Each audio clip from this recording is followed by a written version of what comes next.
By now, we are all frustrated with the government COVID-19 restrictions. Many believe they are reasonable in light of the pandemic, but others do believe that there's a fair bit of government overreach with this. Could some of these restrictions even be inadvertently causing deaths? Our guest today joins us from Calgary. John Carpay is the president of the Justice Centre for Constitutional Freedoms, and you can check out their website for some very interesting podcasts on this topic here as well, jccf.ca. John, good to have you on with us again. You recently sent a letter to the Prime Minister and all of the premiers publicly asking questions about the cost in human life and human health of government measures which violate the fundamental charter freedoms of Canadians to move, travel, associate, assemble, and practice one's faith. Now, just to clarify, you are not necessarily against appropriate restrictions to combat COVID-19, right? But you believe that there has been some government overreach, correct? Well, absolutely. We should take reasonable, appropriate measures to protect the vulnerable, which sadly politicians have not done because the COVID has been running rampant in the nursing homes. And so those vulnerable people were not protected. The federal government was allowing international travelers from China and everywhere else to come into the country without screening right through to mid-March. So the good things that politicians could have done, they haven't done. We have not saved lives in nursing homes. These people are still dying, and yet we're being asked to shut down our economy and not go to church. And there's been a lot of overreach. In Saskatchewan, the Saskatchewan Health Authority threatened a church with hefty fines if they proceeded to have a drive-in service on Easter Sunday, with people parked in their cars, staying inside their vehicles with the windows rolled up. And the health authority said, this is a mass gathering. We're going to give you massive fines. The church backed down and said, okay, fine. They didn't have their Easter service. The Justice Centre wrote a letter to the health authority and challenged them on it. And then that publicity, the Premier of Saskatchewan stepped in and put the health authority in its place. But ridiculous things. In Calgary, there is a minister who's feeding the hungry and the homeless in the downtown core, given a ticket, $1,200 ticket. In Edmonton, there was a street preacher who was maintaining social distancing, who was issued a ticket. And throughout the country, you've got a lot of it's scary what people do with power when they have it. And I hope that's one of the takeaways from this whole government lockdown. When you see people, getting an $800 ticket for taking their dog for a walk when they're not in any way threatening anybody, tells you something about human nature. And we have to be really cautious about government.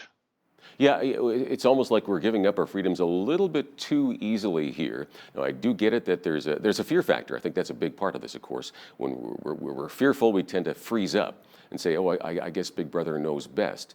Well, not necessarily. Well, as an example, right?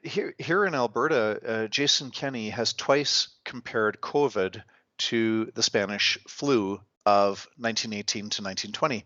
The Spanish flu of 100 years ago killed at least 20, probably 50, and some historians say as many as 100 million people. Okay, COVID is killing thousands of people around the world. The Spanish flu killed millions of people around the world, and it killed healthy young adults ages 20 to 40. It was not one of these, push you over the edge if you already have emphysema and pneumonia and terminal lung cancer, and then along comes the flu and pushes you over the edge, because that in fact happens every year all over the world. Mm-hmm. But this was killing millions of healthy young adults.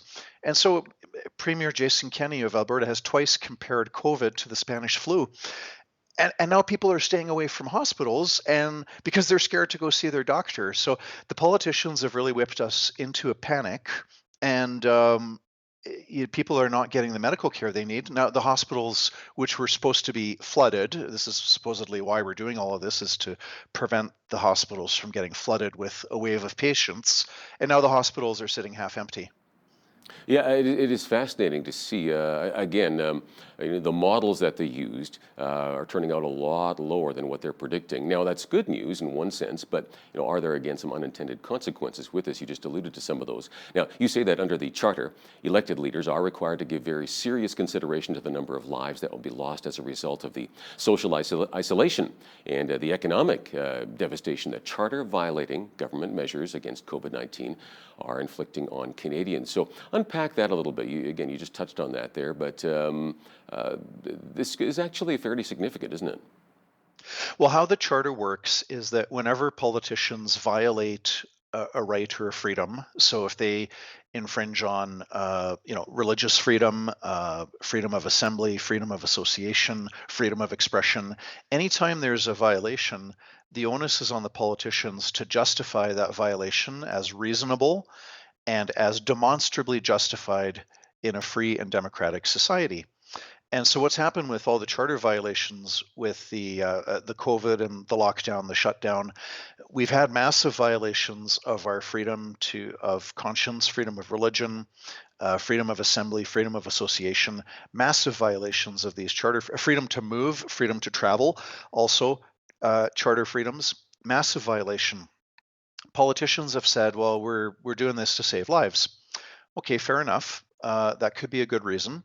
Now, politicians have to consider not just the lives that might be saved by their measures, which appear to be very few because politicians have failed horribly on protecting people in nursing homes, but they have to point not only to the lives that will be saved by violating our freedoms, but also what is the cost in human life. And so I've written to the Prime Minister, to all the premiers, this about 2 weeks ago. I asked the question, how many lives are going to be lost because of the millions of Canadians being forced into poverty, bankruptcy, unemployment, or all three? And what about the rise in alcoholism and depression and anxiety and suicide and spousal abuse and child abuse and people dying because their surgery was canceled? In Alberta and other provinces, they've just Hmm. declared unless it's an emergency surgery, we're canceling your surgery. So how many thousands or even tens of thousands of Canadians have had their surgeries canceled in the last 6 weeks that were medically necessary scheduled surgeries?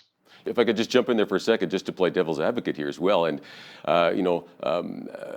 there are people watching saying, "Well, hold on a second, John. Okay, is there any evidence, to back up what you're saying? It is certainly thought-provoking what you're saying.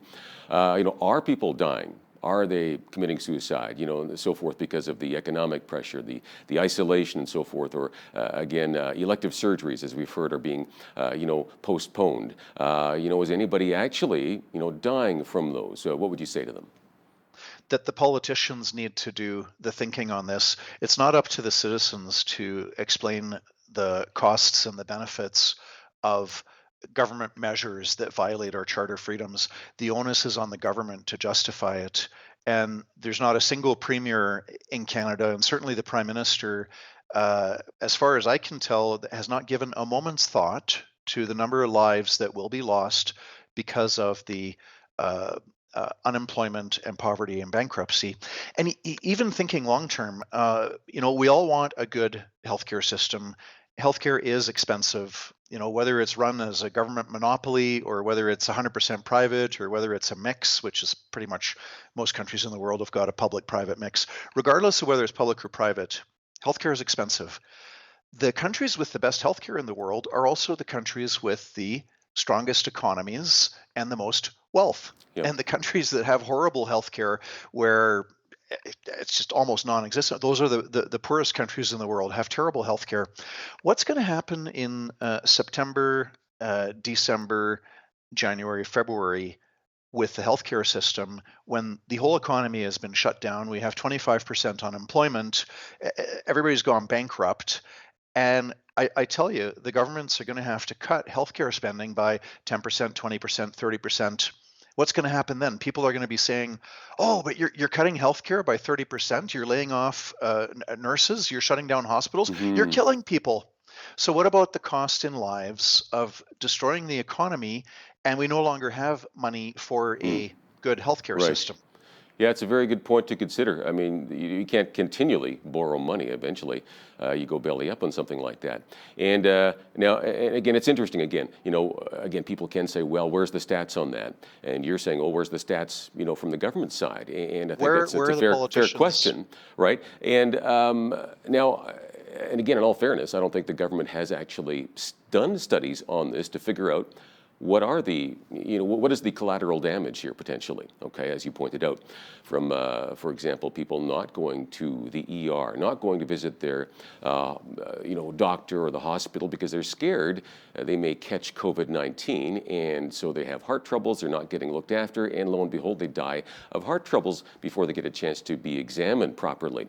I think those are very real situations. In fact, actually, if you could share a couple of examples, I know you have some personal examples of real people that have experienced this, and I was shocked to hear that actually.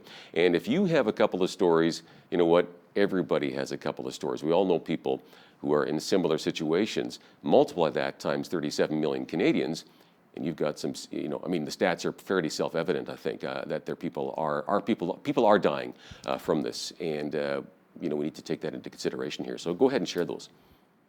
Well, a friend of mine had surgery scheduled to remove a tumor from or a growth from his body.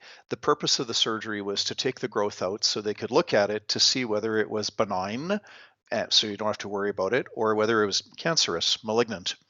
Well, his surgery got canceled. So he's got a growth in his body that might be cancerous. And while the politicians keep on enforcing the shutdown, if it is cancerous, it's growing, and there's now cancer spreading in his body. It's not going to be really useful for him if in August or October, because there's just going to be a backlog. Who knows if he's going to get a surgery soon? If he gets surgery in August or October and they take out the growth and it's like, oh, it's cancerous, that will mean that the cancer had 3 months, 5 months to grow inside his body, and he might die. That's a death that results from the shutdown of our economy and the unnecessary shutdown of our healthcare system. Uh, Another case is a man in St. Catharines, healthy in his early 70s, receiving cancer treatment, told, "Well, we're not going to continue with the chemotherapy because of COVID, and you've got 3 months to live." That shocks me. Why would they? I mean, it's like picking and choosing. Yeah, we could save your life with this chemo, but we're more concerned about our COVID patients. Like, what? Really? Well, and That then just shocked me, yeah. it's shocking, and the onus is not on citizens to have to come up with the numbers. The onus is on the politicians. Why? Well, for the very simple reason, it's the politicians who are violating our charter freedoms to associate, to assemble, to worship, to practice our faith, to move, to travel, our liberty interests. It's the politicians who are violating those fundamental freedoms. Therefore, it's the politicians who need to prove, and the charter uses the word demonstrably not justified, not just justified, demonstrably justified. So the onus is on the politicians to show us how many lives are being saved by their measures, which so far, not too many lives are being saved because the people in nursing homes are still dying. And this is an illness that is not impacting people under 60 any worse than an annual flu. Now, for over 60, yes, Hmm. it's worse than an Yeah. annual flu. But if you're under 60, this is an annual flu.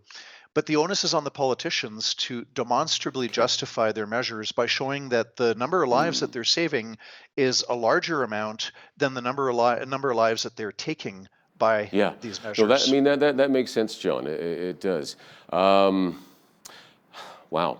Okay, so just thinking out loud here, I mean, where do we go with this here, right? I mean, we want to protect both people affected by COVID-19, especially the vulnerable, those who have underlying health conditions or the elderly. So that needs to continue, and we need to do a better job on that.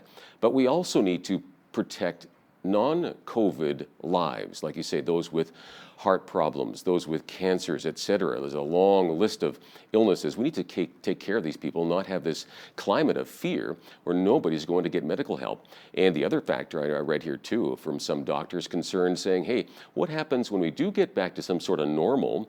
And guess what? People go back to see their doctors and go back to the ERs. Well, there could be potentially a massive, the hospitals could be overwhelmed then, flooded, and we can't handle all the people coming in with health complications. Will there be deaths because of this? And again, because of maybe an overreaction with the whole COVID-19 thing.